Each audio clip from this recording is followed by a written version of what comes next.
Despite the devastation throughout Florida's Big Bend area, officials are now saying the impact from Hurricane Idalia could have been much worse. The storm grew into a Category 4 hurricane by 6 a.m. Wednesday, recording wind speeds of up to 215 kilometers per hour. But just an hour later, wind speeds dropped to 205 kilometers per hour.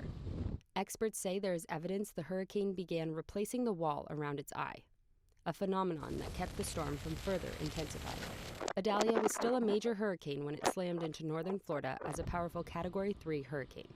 It brought a record storm surge and knocked out power for hundreds of thousands of people. We're now 48 hours after landfall. There are approximately 91,000 power outages reported throughout the state. Officials now working around the clock to restore power as temperatures across the Big Bend region are expected to see heat rise as high as 35 degrees today.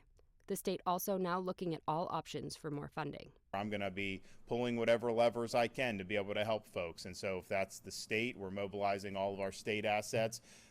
Private sector, we're leveraging that, and we will apply for whatever federal money is available. U.S. President Joe Biden has already approved an emergency declaration for Florida, freeing up more resources for the state.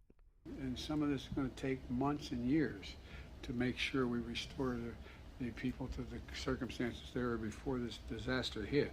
Biden will travel to Florida Saturday to survey the damage.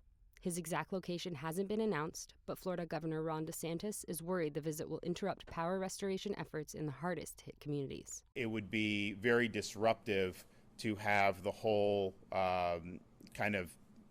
security apparatus that goes, because there's only so many ways to get into these places. It's unclear if DeSantis, who is running for the Republican nomination for the presidency, will meet with Biden during the trip. Brie Davis, City News.